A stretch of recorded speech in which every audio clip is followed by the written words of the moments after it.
In the decaying heart of the town, where fog coiled like smoke from a dying fire, stood the old boarding house. Everyone said it was empty. The windows were nailed shut, and the front door sagged on rusted hinges. But at night, when the moon's light fell across the rotted steps, you could almost hear a faint creaking from inside, almost. Evelyn had heard the rumors, of course. "Don't go near the house," her grandmother had warned, voice trembling with old fear. "There's something inside, something that doesn't sleep."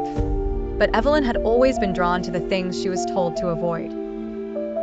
On a dare, she slipped inside one night. The air was thick with rot and something bitter.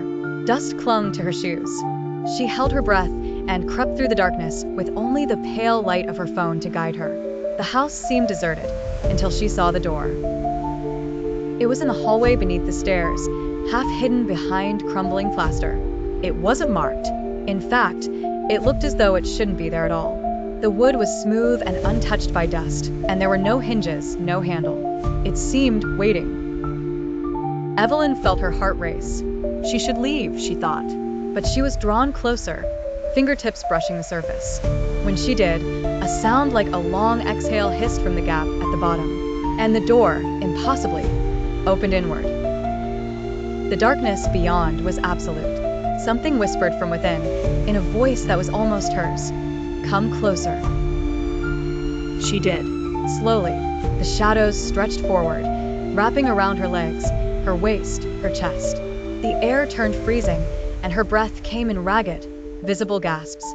She tried to pull away, but it was as if the dark itself gripped her, dragging her toward the threshold.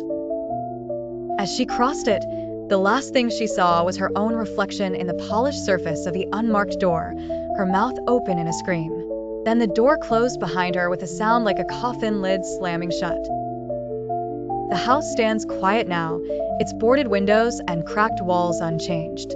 But if you stand very still in the fog and listen closely at night, you might hear scratching from inside and a muffled voice begging to be let out.